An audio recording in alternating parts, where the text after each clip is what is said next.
Hello, Mr. Scholl. This is Josie, This is Allie. and we're going to break down the importance of being earnest.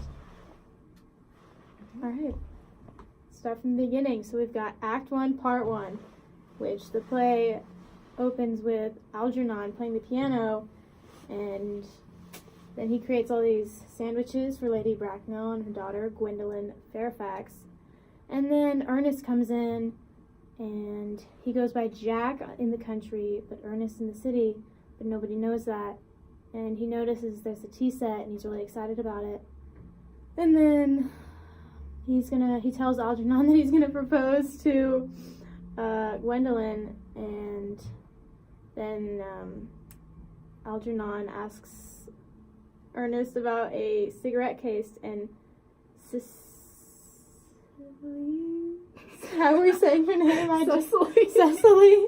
Okay, that's my bad. Okay, Cecily, and he's like, oh, that's my aunt. And then it's like, why is she little? And then they find out that his real name is Jack, and he has like a ward named Cecily. And that is Act 1, Part 1, pretty much. Okay. Act 1, Part 2.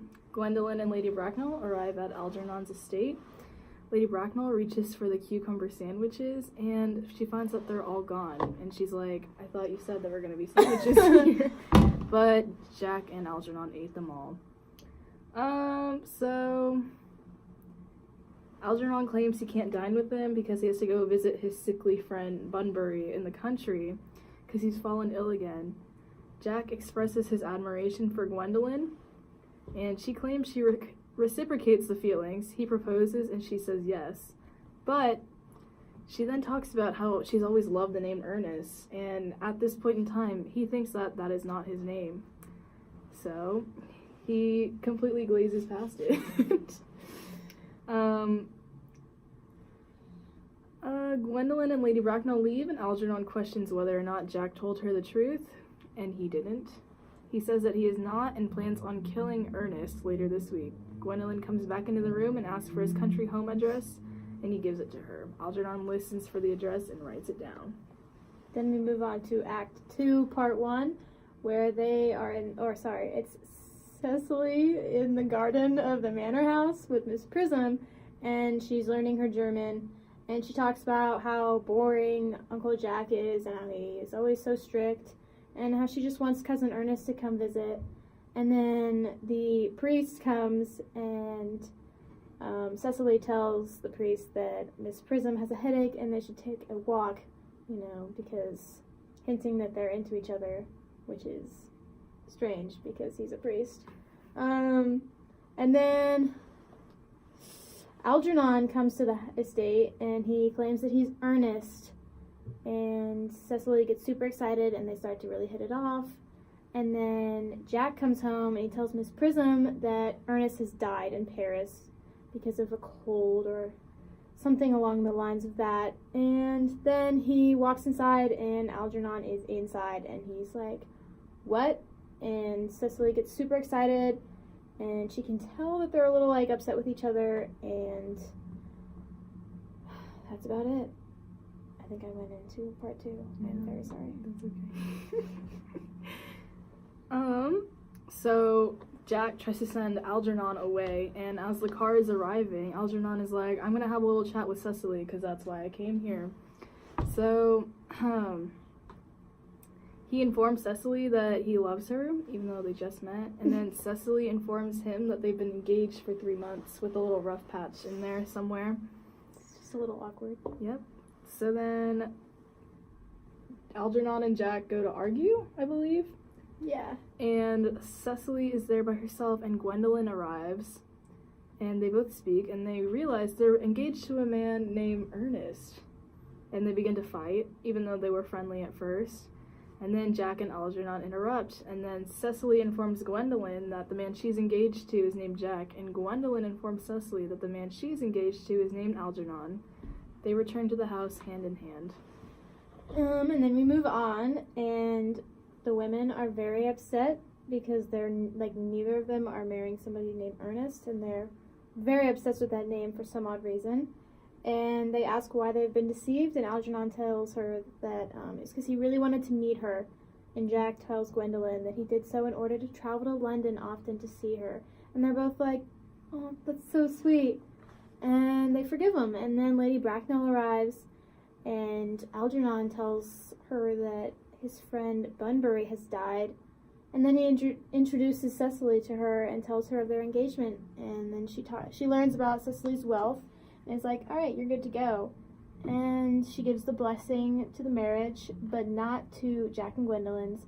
And then Jack refuses to give his blessing for Cecily and Algernon until Lady Bracknell gives hers to Jack. And then Miss Prism walks in.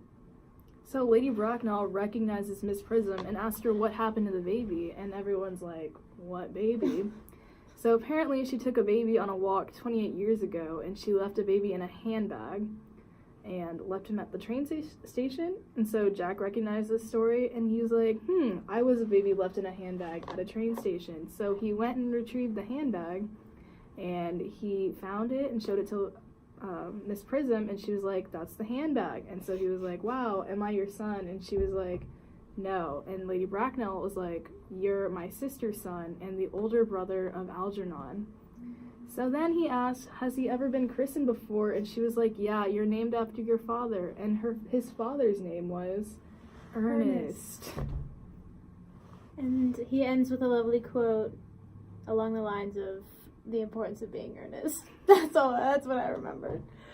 And that's the end of the story. So now we get to dive into the cool stuff. One theme of the play is the Victorian era really sucked and had way too many social constructs, and so nobody could genuinely be themselves.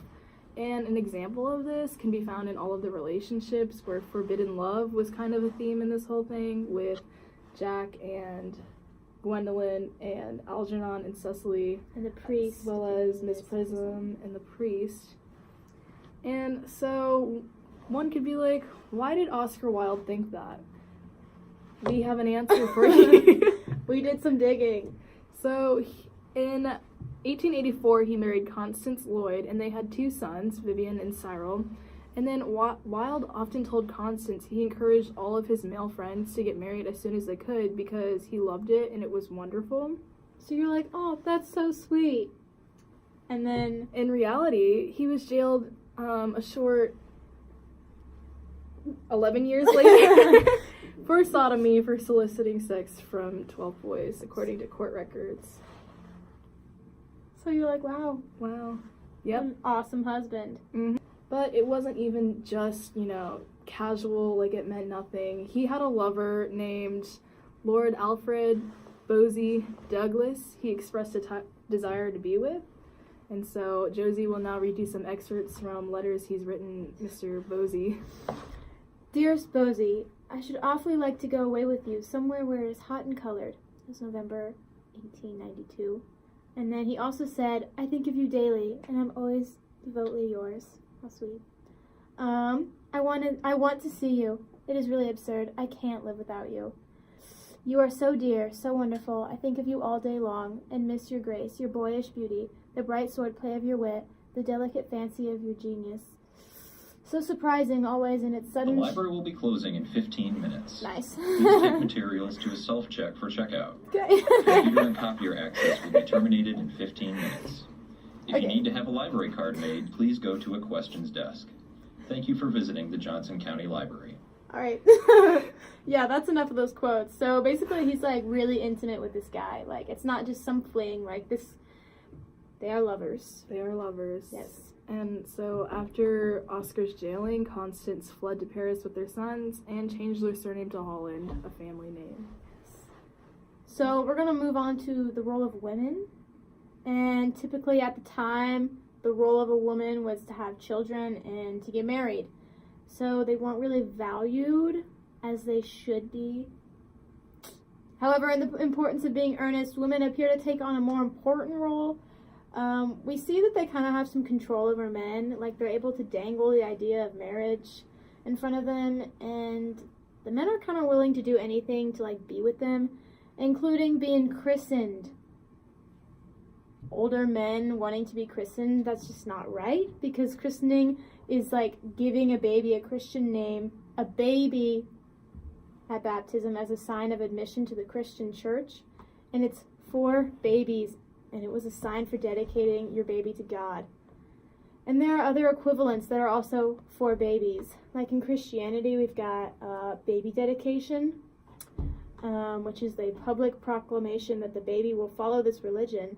And they typically give them a life verse, and parents are given a set of commandments for their baby. We've also have Wicca, which has wickening, where a baby is held up to a god or goddess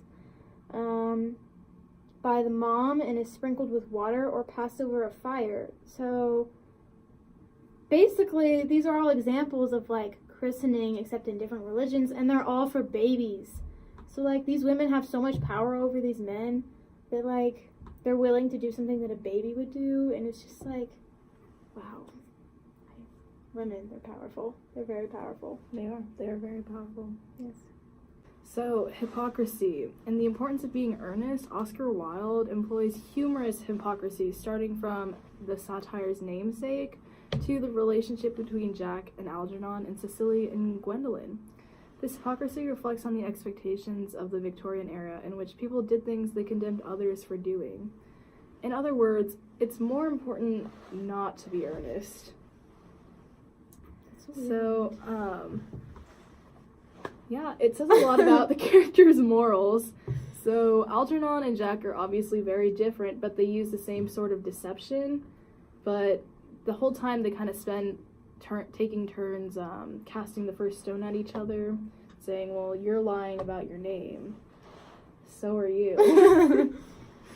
Yep. Man. Okay. So, I guess our last point would be names, which kind of goes along with everything that we've talked about.